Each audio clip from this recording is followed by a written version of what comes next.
नमस्कार, हरियाणा डायरी देख रहे हैं आप और मैं हूं आपके साथ अंजलि यादव। हरियाणा सरकार ने हरियाणा में व्यवसाय को आसान बनाने के लिए स्टार्टअप उद्यमियों की सुविधा के लिए सदैव तत्पर रहती है। राज्य ने हरियाणा को एक प्रमुख निवेश गंतव्य के रूप में स्थापित करने के लिए नीतिगत हस्तक्षेप किए हैं। वहीं सरकार का लक्ष्य नवाचार और डिजाइन के माध्यम से स्टार्टअप को सशक्त बनाना है, जहां राज्य की अर्थव्यवस्था एक मजबूत विनिर्माण क्षेत्र पर आधारित है। वहीं आपको बता दें कि राज्य स्टार्टअप क्षेत्र में भी तेजी से बहुत आगे बढ़ रहा है। हरियाणा सरकार युवा उद्यमियों की क्षमता को बढ़ाने के लिए लगातार उत्सुक नजर आ रही है। देखिए हमारी ये खास रिपोर्ट। हरियाणा सरकार ने हरियाणा में व्यवसाय को आसान बनाने के लिए स्टार्टअप उद्यमियों की सुविधा के लिए सदैव सक्रिय दृष्टिकोण अपनाया है। इसी उद्देश्य से राज्य ने हरियाणा को एक प्रमुख निवेश गंतव्य के रूप में स्थापित करने के लिए नीतिगत हस्तक्षेप किए हैं। सरकार का लक्ष्य नवाचार और डिजाइन के माध्यम से स्टार्टअप्स को सशक्त बनाना है। राज्य में विशेष ध्यान स्टार्टअप्स के विकास, इंक्यूबेशन केंद्रों, नियामक सहायता, महिला उद्यमिता को बढ़ावा देने, छात्र उद्यमिता विकास और जागरूकता के साथ साथ आउटरीच पहलों पर है, जहां राज्य की अर्थव्यवस्था एक मजबूत विनिर्माण क्षेत्र पर आधारित है। तो वहीं राज्य में स्टार्टअप क्षेत्र में भी तेजी से आगे बढ़ रहा है। हरियाणा तेजी से भारत को विकास के लिए अहम भूमिका निभा रहा है और एक प्रमुख केंद्र भी बन रहा है। 9000 से अधिक स्टार्टअप के साथ ये राज्य देश में 7वें स्थान पर पहुंच गया है। इनमें से 45% स्टार्टअप महिलाओं की ओर से संचालित हैं, जो हरियाणा की उद्यमशीलता की समावेशी प्रकृति को दर्शाता है।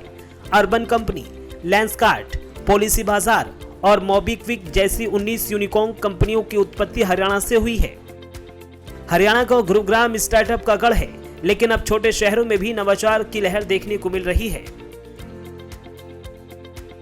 कि हमने प्रदेश में हरियाणा राज्य स्टार्टअप नीति 2022 को भी लागू किया है। इसमें capital subsidy, lease rent subsidy, payment लागत की प्रतिपूर्ति, नेट SGST में रियायत, क्लाउड स्टोरेज सहायता और सीड फंडिंग जैसी अनेक सुविधाएं इसमें शामिल हैं। इनमें हमारे युवा बिना किसी वित्तीय चिंता के अपने आइडियाज पर काम कर सकेंगे और इसी का परिणाम है कि प्रदेश में युवाओं द्वारा 9500 स्टार्टअप भी शुरू किए गए हैं। मुझे ये भी खुशी है बताते हुए आप सबके बीच में ये गर्व भी हो रहा है कि आज हरियाणा भारत में स्टार्टअप की संख्या में 7वें बड़े राज्य के रूप में उभर कर आगे बढ़ रहा है।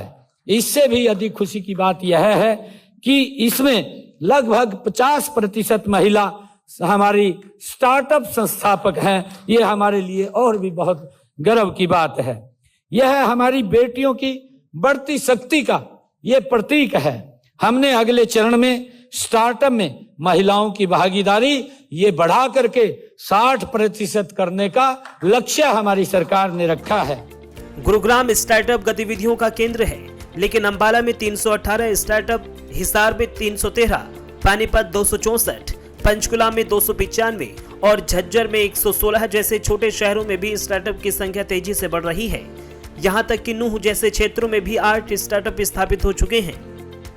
इन शहरों में कृषि, खाद्य, रियल एस्टेट और ऑटोमेटिव क्षेत्रों में स्टार्टअप उभर रहे हैं। हरियाणा की युवाओं की नवाचार की ओर बढ़ती रुचि को दर्शाती है, जो सरकारी नौकरियों की कमी और निजी क्षेत्र की प्रतिस्पर्धा के बीच नए रास्ते तलाश रहे हैं। इसके अलावा घरेलू और अंतर्राष्ट्रीय पेटेंट पंजीकरण के लिए 25 लाख रुपए तक की सहायता, क्लाउड स्टोरेज के लिए 5 साल तक 2.5 लाख रुपए प्रति स्टार्टअप और प्रत्येक श्रेणी के स्टार्टअप के लिए 10 लाख रुपए तक की सीड फंडिंग दी जाती है। हरियाणा मर्म को छूने वाला विषय farm to future, sharing India experience the Haryana story पर अपने विचार रखने का अवसर आज मिला है। यह विषय आज बड़ा ही प्रासंगिक है। मित्रों, भारतीय कृषि एक महत्वपूर्ण क्षेत्र है। इसका राष्ट्र की अर्थव्यवस्था में महत्वपूर्ण योगदान है। यह रोजगार देने वाले प्रमुख क्षेत्रों में से एक है। ग्लोबल वार्मिंग की चुनौतियों के बावजूद भारत कृषि के नई उत्पादों के मामलों में ग्लोबल लीडर है। चावल, गेहूं, कपास और मसालों का निरंतर निर्यात बढ़ रहा है। देश के यशस्वी प्रधानमंत्री श्री नरेंद्र मोदी जी के नेतृत्व में कृषि के क्षेत्र का विकास हो रहा है। मुझे खुशी है, किसान समृद्ध हो रहा है।